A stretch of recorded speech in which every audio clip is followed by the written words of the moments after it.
어떤 시인의 시 가운데에 뒷모습이라는 시가 있습니다.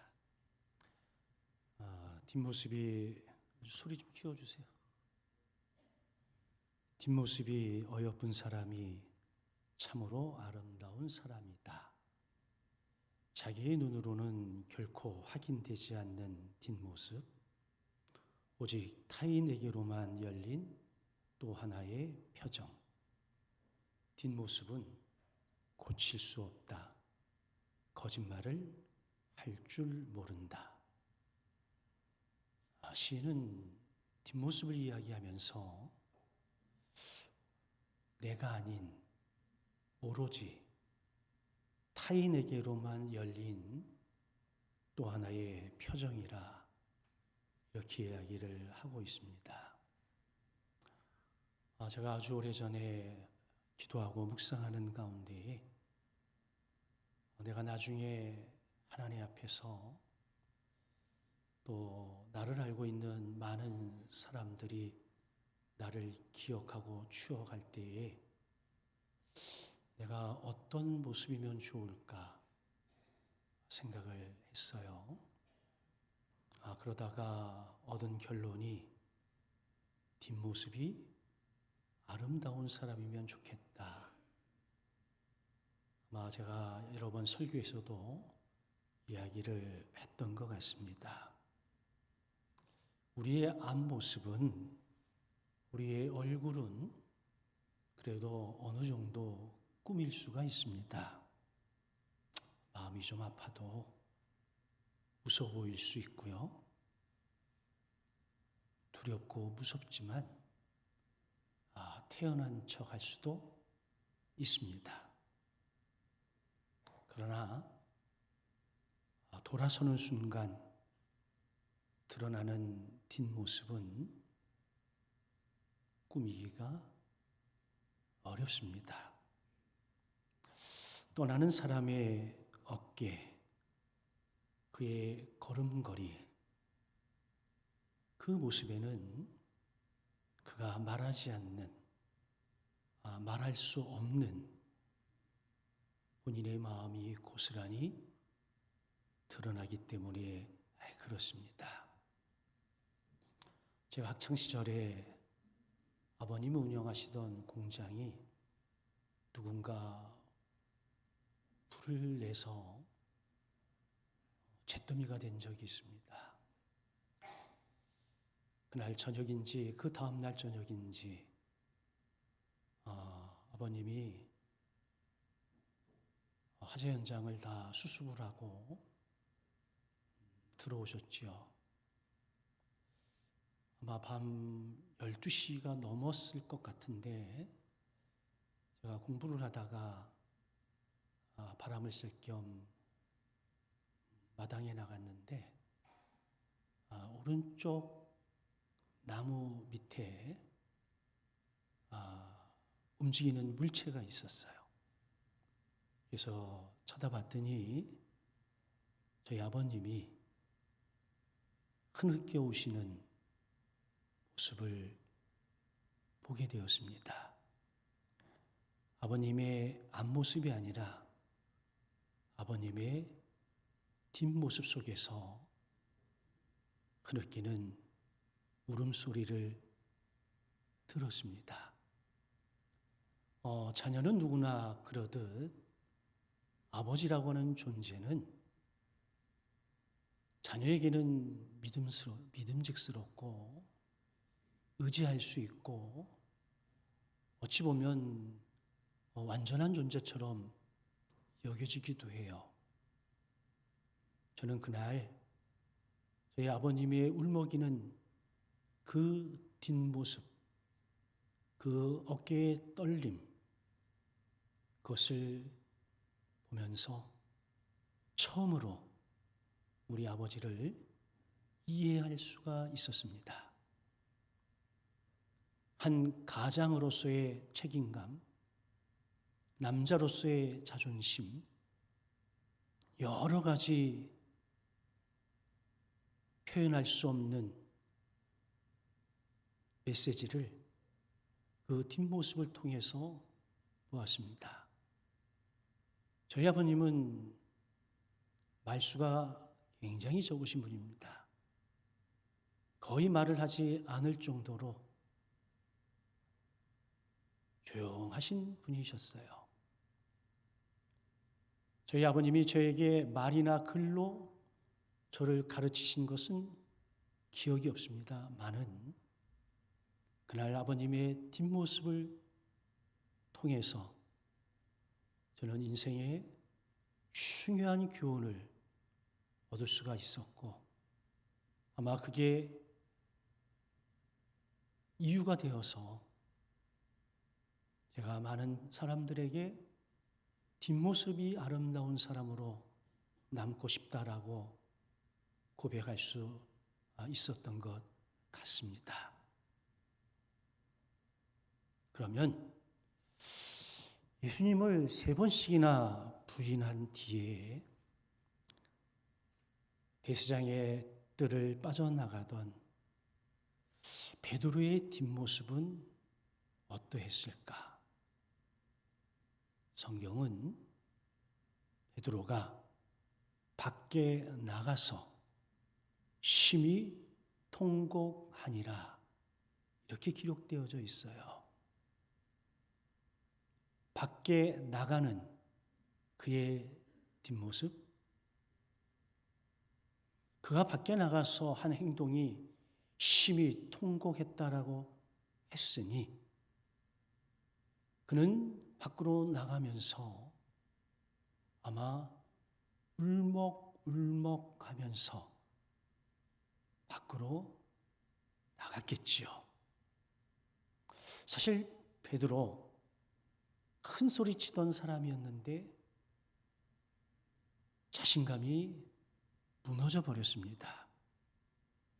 주님께 목숨을 다해 충성을 다하겠다던 그의 장담도 그 자리에서 산산조각 나버렸습니다.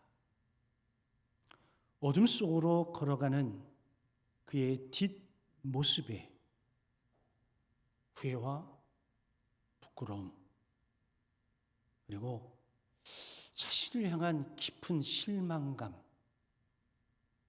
이런 것들이 고스란히 배어져 있었을 겁니다. 그러나 이 베드로의 이야기는 그의 쓸쓸한 뒷모습으로 끝나는 것이 아니라 얼마 후 부활하신 예수님께서 그의 뒤를 따라오시면서 그에게 또 다른 은총의 자리를 마련해 주십니다. 베드로가 주님을 찾아간 적은 단 한 번도 없습니다. 처음 제자로 부르실 때에도 주님이 찾아가 주셨습니다.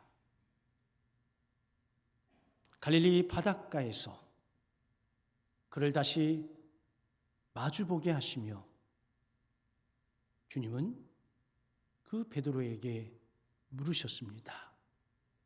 요한의 아들 시몬아, 내가 나를 사랑하느냐? 이 질문은 베드로 한 사람에게 주어진 질문 같지만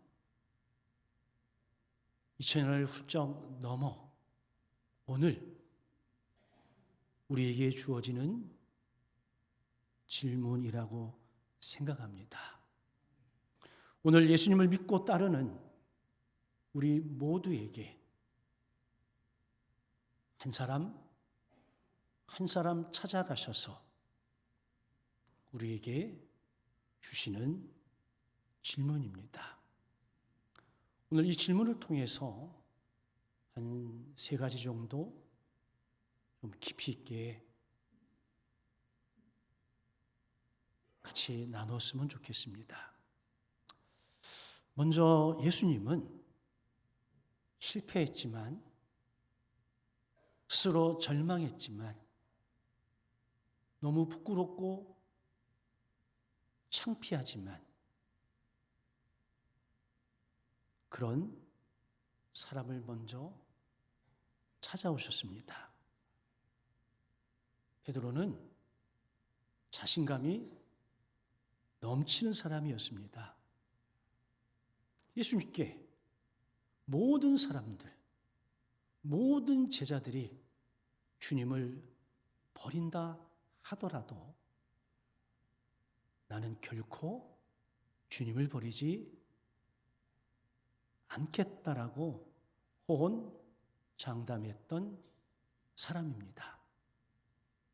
물론 그 순간 베드로가 거짓말한 거 아닙니다.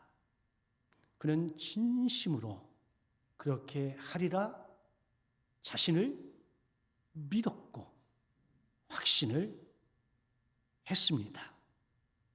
그러나 얼마 지나지 않아서 1, 2년이 아니라 몇 시간 지나지 않아서 그의 장담은 와르르 무너져 버렸습니다. 사람들이 베드로에게 물었습니다. 너 저 예수 따라다니지 않았어? 내가 본 것 같은데. 맞지? 너도 저 무리 가운데 하나 아니야? 이런 식의 질문을 받았을 때 베드로는 3번이나 부인을 했습니다. 나? 그런 사람 몰라. 네가 잘못 본 거야. 나 아니야. 그런데 그 순간 달기 울었습니다. 누가복음 22장 61절은 이 장면을 아주 디테일하게 묘사를 했어요. 주께서 돌이켜 베드로를 보시니 달기 우는 순간 예수님은 의도적으로 몸을 돌이켜 베드로를 보셨습니다. 우연히 스쳐 지나가듯 마주친 것이 아니에요. 헬라어 원문에 쓰인 보이다라고 한 이 단어는 의도적으로 보다 이런 의미가 있습니다. 예수님은 이미 달기 울 때에 베드로를 향해 몸을 돌려 베드로를 주목하여 보셨다는 겁니다. 베드로는 그 순간 주님의 시선과 마주쳤을 겁니다. 그리고 닭 울기 전 3번 부인하리라고 하는 주님의 말씀이 생각이 났겠지요. 그래서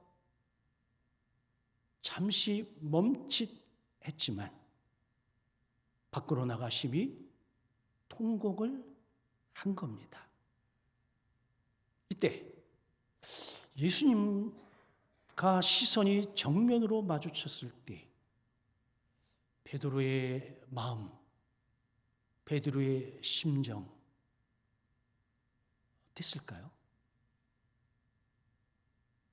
제가 이 부분을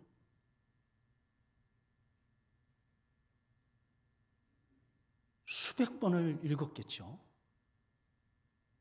근데 이번 설교를 준비하면서 이 부분이 다 와닿았어요.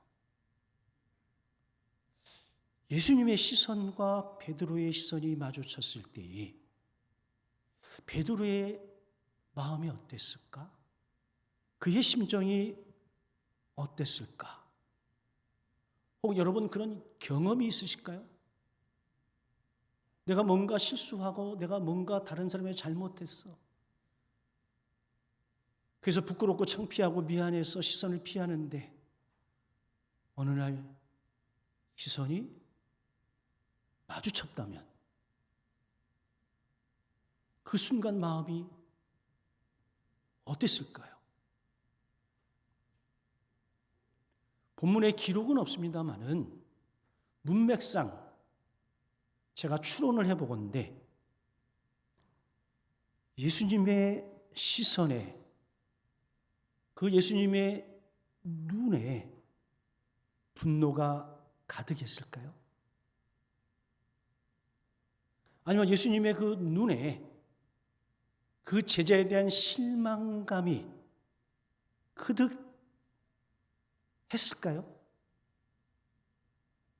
베드로가 마주친 주님의 눈은 분노, 절망, 실망, 이런 눈이 아니었을 겁니다. 고난받고 붙잡혀 계시면서도 베드로를 측은히 여기시는 긍휼의 시선이 베드로가 마주친 주님의 눈빛이었을 겁니다. 아마도 주님은 베드로를 향해 네가 그렇게 될 줄 알고 있었어. 하지만 나는 여전히 너를 사랑해. 이런 눈빛으로 베드로를 보았을 것이고, 베드로는 그 마주친 주님의 눈빛 속에서 그것을 읽었을 거예요.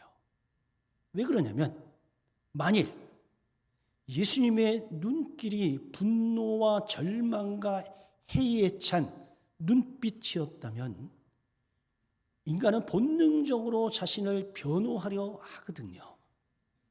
항변하고 합리화하고 수만 가지 이야기를 가져다가 항변을 했을 거예요. 근데 그런 장면이 전혀 없어요. 오히려 베드로가 급히 밖으로 나가 심히 통곡한 것을 볼 때에 베드로는 마주친 주님의 눈 속에서 자신을 향한 긍휼과 애정과 사랑의 시선을 분명히 보았을 겁니다.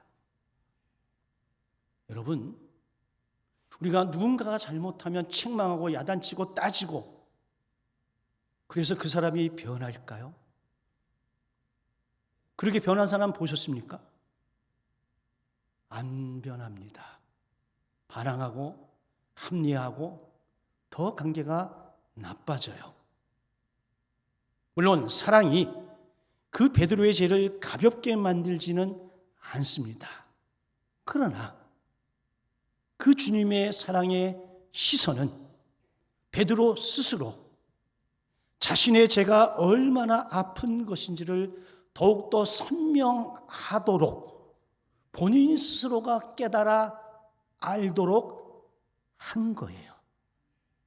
그 주님의 눈길 앞에서 베드로는 자신이 자랑했던 것이 무너져 버렸고 자기의 확신도 깨어졌습니다. 그래서 더 이상 그 자리에 있을 수 없었습니다.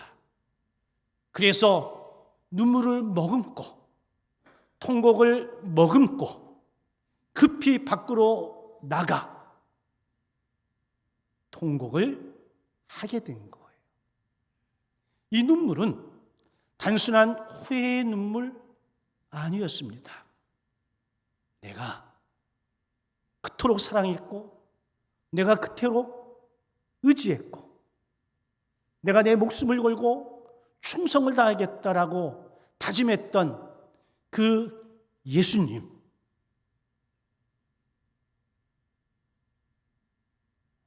그분 앞에서 그분을 배신한 자신에 대해서 철저하게 실망한 눈물이었습니다.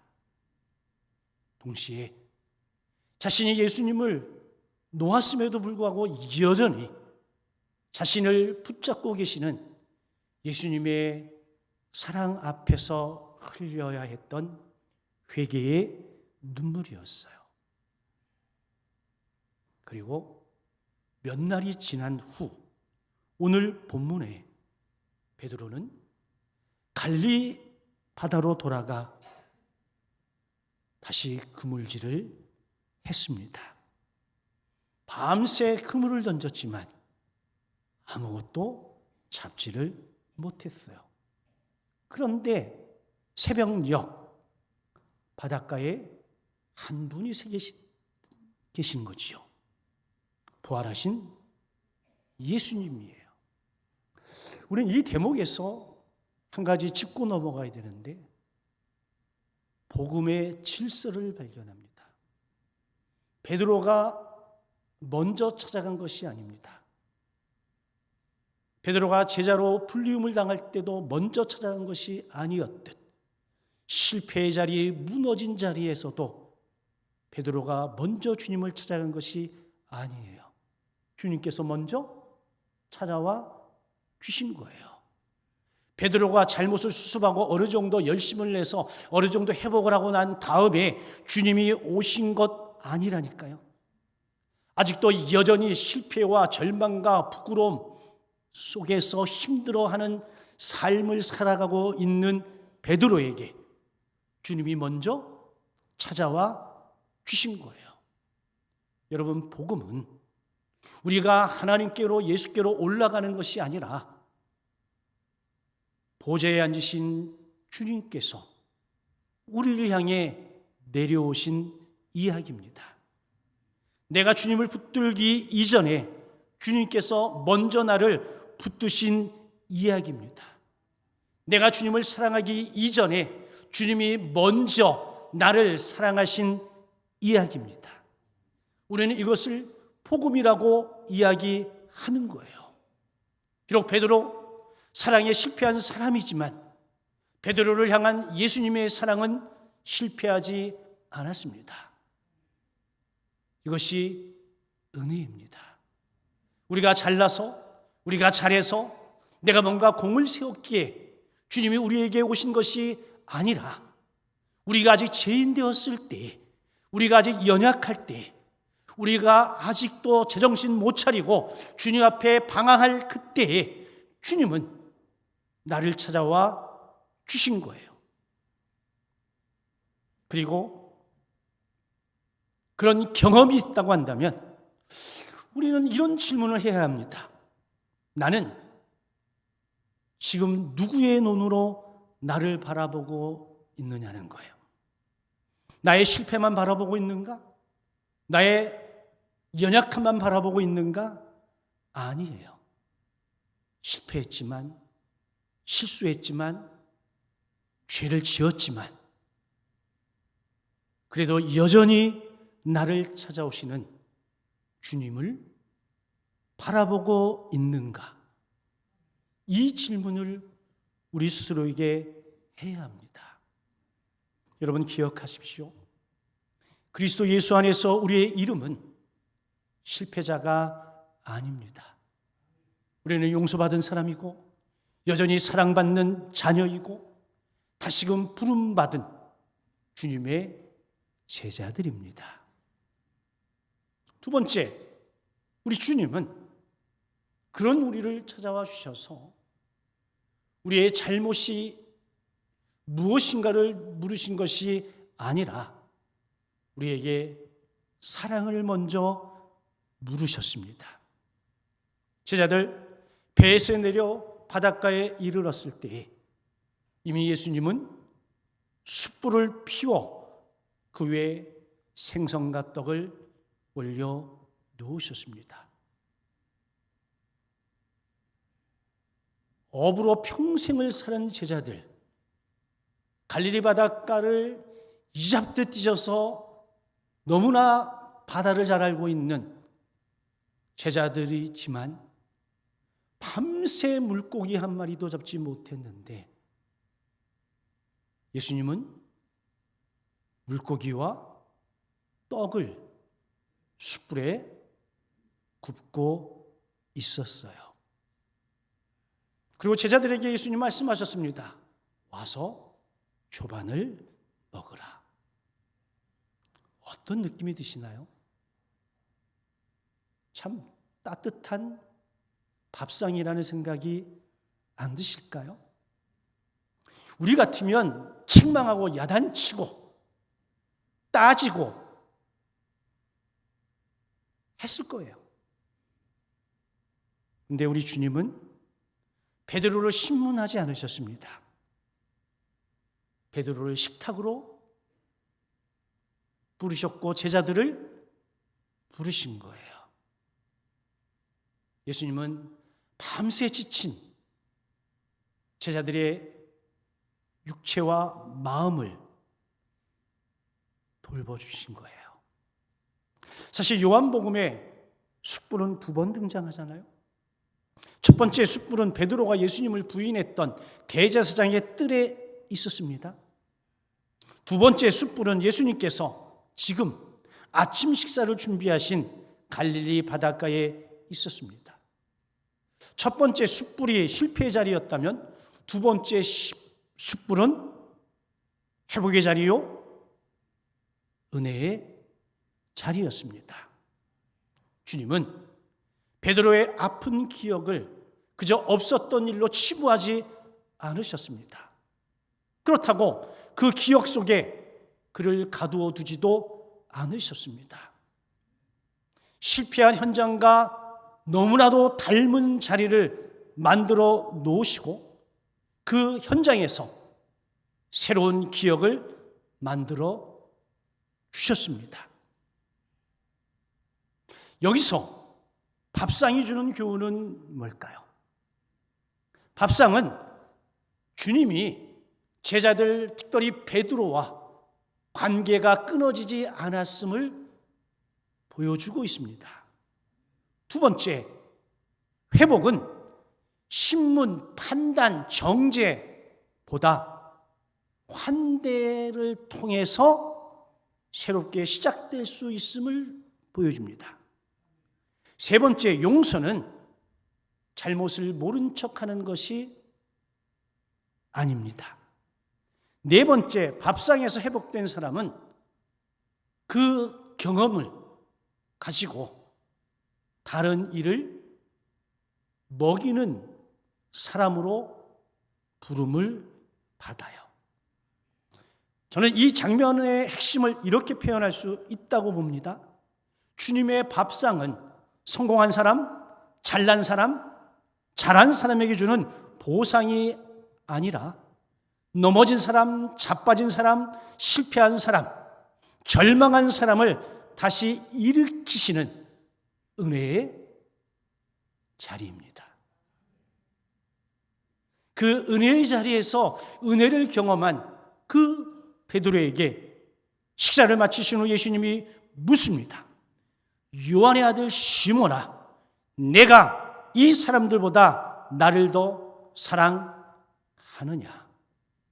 베드로가 자신 있게 했던 말, 그걸 약간 변형시켜서 예수님이 동일하게 베드로에게 물으셨습니다. 우리 같으면 잘못부터 물었을 수 있습니다. 어째서 나를 부인했니? 그렇게 큰 소리 치더니 이게 뭐야? 네가 사람이야? 네가 인간이야? 내가 너한테 어떻게 해줬는데? 이게 인간으로서 질문할 수 있는 당연한 거죠. 근데 예수님은 해명이나 약속보다 사랑을 먼저 물으셨습니다. 내가 나를 사랑하느냐? 저는 이 대목에서 가슴을 부여잡았습니다. 우리 예수님께서 결코 죄를 가볍게 여기셨기 때문 아닙니다. 예수님은 베드로의 행동만 고치려 한 것이 아니라 그 행동의 뿌리인 베드로의 마음과 관계를 회복시키고자 하시는 마음이 있어서 이런 질문을 하신 거예요. 여러분, 베드로에게 더 이상 결단과 결심과 강함, 이건 필요 없습니다. 이미 장담하는데 무너졌고 이미 확신이 있었는데 자빠졌습니다. 그에게 필요한 것은 확신이 아니고 용기가 아니라 주님의 은혜에 대한 확신과 믿음이었습니다. 주님이 이렇게 물으시는 거예요. 시몬아, 너의 장담은 무너졌지만 네 마음에 아직도 나를 향한 사랑이 있니? 이 질문에 여러분 항변하겠습니까? 따지겠습니까? 변명하겠습니까? 제가 베드로라 하더라도 죽어가는 소리로, 속으로 머금는 소리로, 네 주님, 제가 주님을 아직도 사랑합니다 라고 했을 거예요. 너는 나를 부인했지만 지금 나와 함께 다시 이 길을 함께 가고 싶니? 라고 질문했다면 저는 더 기어가는 소리로 말은 못했고 주님의 손을 꼭 붙잡지 않았을까요? 주님은 너 자신의 강함이 아니라 내 은혜를 의지하면서 나를 따를 수 있겠니? 이렇게 물으신 거예요. 과거의 베드로 같으면 여러분 모두 주를 버려도 나는 결코 버리지 않겠다. 이 자신감의 근거가 믿음이요 말씀이요 은혜요. 자기 자신이었습니다. 이제는 근거가 바뀌었습니다. 모든 근거가 이제는 버림받은 내게 다가오신 주님의 사랑, 내게 한량없이 베푸시는 주님의 은혜, 이게 근거가 된 거예요. 그래서 그가 로마의 네스티안 가도에서 순교당하는 그 순간까지 변하지 않고 변절하지 않고 믿음을 지키고 순교할 수 있었던 이유가 확신, 믿음의 근거가 본인 자신이 아닌 그 자리에서 경험한 주님의 사랑, 주님의 은혜였기 때문에 그렇습니다.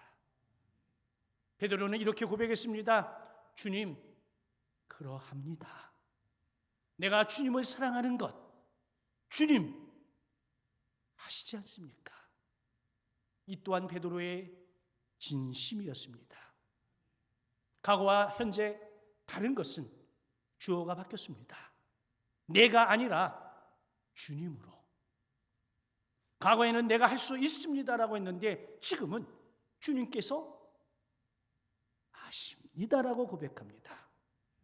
이게 은혜를 경험한 사람의 진정 어린 모습입니다. 여러분, 신앙은 다른 사람보다 내가 낫다라고 하는 것을 보여주는, 증명하는 일이 아닙니다. 내가 더 많이 봉사하고 내가 더 많이 기도하고 내가 더 많이 헌금하고 이거 아닙니다. 신앙의 중심에는 언제나 주님과 나와의 관계가 있습니다. 주님이 내가 나를 사랑하느냐라고 물으신 것은 이 관계 때문입니다. 여러 번 이야기했지만 저도 이런 경험이 있어요. 몇 년 전 말레이시아에 세계 선교사대회에 말씀을 전하러 가면서 말레이시안 항공을 타고 8,000m 더 되는 상공을 지나가면서 제가 어떤 책을 읽고 있는데 하나님이 저에게 쿡 물으셨어요. 영간아, 나는 너에게 뭐냐? 나는 너에게 어떤 존재냐? 제가 그 물음 앞에서 눈물을 흘리면서 2시간을 보냈습니다. 그리고 얻은 답이 뭔지 압니까? 하나님은 내게 일을 원하시는 게 아니었어요. 내게 사역을 원하시는 게 아니었어요. 하나님이 정말 원하시는 것은 뭐요? 관계였습니다. 하나님은 언제나 어떤 상황 속에서도 나의 아버지이시기를 원하셨는데 나는 사역, 일, 여기에 바빴던 것 같아요. 그날 깨달았어요. 주님이 내게 원하시는 것은 많고 크고 이게 아니에요. 하나님과 나와의 관계입니다. 그래서 예수님이 베드로에게 물으신 거예요. 내가 나를 사랑하느냐라고. 여러분, 진정한 회복은 우리의 완전함을 증명하는 데서 시작되는 것이 아닙니다. 완전하지 못한 내가 주님의 완전한 사랑을 의지하는 데서부터 시작이 되는 겁니다. 마지막으로 주님은 이 회복된 사랑을 사명으로 이어가도록 이끄십니다. 자, 예수님은 같은 질문을 3번 했습니다. 우리가 통상적으로도 알고 있죠. 왜? 3번 부인했기 때문에 3번 사랑을 고백할 기회를 주신 거예요. 주님은 베드로를 괴롭게 하기 위해서 과거를 들추어내신 것이 아닙니다. 그아가 베드로가 피하고 싶은 기억을 사랑 안에서 직면하도록 하신 거예요. 이 직면이라고 하는 이 말은 성경에 없는데 제가 표현하는데 이건 심리학적 상담에서 쓰는 용어예요. 저도 이 직면을 경험한 사람이거든요. 여러분, 제가 기도하는 가운데에 하나님이 제가 거절당한 상처가 있는 사람인데 그 거절의 현장으로 저를 데리고 가셔서 그 거절의 현장을 보게 하시더라고요. 어머니 뱃속에서 저희 아버님과 저희 어머니가 저를 떼려고 산부인과를 서너 번 가셨어. 저는 어릴 때 그 얘기를 수도 없이 듣고 자랐습니다. 그래서 제 마음속에 어느 날 거절 감정이 아예 또아리를 틀고 있었던 거예요. 근데 어느 날 기도하는데 하나님께서 태중의 태아가 막 도망치며 울고 있는 걸 보여주셨습니다. 저는 그 장면을 보면서 우리 교회 어떤 청년인 줄 알고 그 청년을 위해서 눈물을 흘려 기도하는데 하나님이 저에게 말씀하신 거예요. 너다. 깜짝 놀랐습니다. 그러면서 어린 시절에 들었던 이야기가 기억이 났어요. 그런데 순간 하나님이 제게 깨닫게 하신 것은 그럼에도 불구하고 하나님은 나를 내 어머니의 모태에서 나를 선택하시고 살려주신 거예요. 내가 경험한 거절 감정의 상처보다 하나님이 나를 구원하시고 나를 택하시고 부르셨다는 하나님의 은혜와 사랑이 훨씬 더 크니까 거절 감정이 치유된 것이 아니라 없어진 것이 아니라 하나님의 은혜와 하나님의 사랑이 이걸 덮어버린 거죠. 그때 이후로 지금까지 그 크신 하나님의 은혜만 기억하고 생각하니 내게 거절 감정의 상처가 남아있지 않게 된 거예요. 여러분, 참된 회복은 과거를 없던 일로 만드는 것이 아니에요. 내게 있는 상처, 죄와 상처를 십자가의 은혜 안에서 다시 바라보도록 하는 것, 여러분, 이게 하나님의 은혜요, 예수님의 방법이에요. 상처만 바라보면 수치심이 됩니다. 그러나 그 상처까지 사용하시는 주님을 바라보면 은혜의 흔적이 되어집니다. 실패만 바라보면 절망이 되지만 실패한 나를 부르신 주님을 보면 그것은 간증이 됩니다. 베드로의 기억 속에 3번 부인이 남아 있었기에 주님은 3번씩이나 직면하게 하시고 더 큰 하나님의 사랑과 은혜를 보게 하신 거예요. 그러면서 베드로에게 3번에 걸쳐서 내 어린 양을 먹여라, 내 양을 치라, 내 양을 먹이라 하셨어요. 처음 예수님께서 베드로를 부르실 때에는 사람 낚는 어부가 되게 하셨는데 지금은 그 양떼들을 돌보고 먹이라고 말씀합니다. 이 장면에서 예수님은 베드로를 용서만 하신 것이 아니에요. 그를 여전히 신뢰하신다라고 그에게 당신의 생명보다 더 귀한 어린 양떼들을 맡기신 거예요. 우리는 용서는 하지만 신뢰하지는 않잖아. 근데 예수님은 용서와 더불어 그에게 신뢰라는 것, 신뢰의 표현으로 베드로에게 뭘 주신 거예요? 사명을 주신 거예요. 아멘입니까? 자, 베드로는 겨우 주님께 받아들여진 사람이 아니라 주님께 다시금 신뢰받는 사람이 되어진 거예요. 여기서 주님은 어떤 사람을 쓰실까? 지주 많은 사람? 완벽한 사람? 실패하지 않은 사람? 아니었습니다. 자신의 연약함을 아는 사람, 자신의 부족함을 뼈저리게 느낀 사람, 그리고 주님의 그보다 놀라운 사랑과 은혜를 경험한 사람. 왜? 그래야 또 다른 누군가를 바라볼 때에 그럴 것 아니겠어요? 아이고, 저 녀석 그날에 나갔네.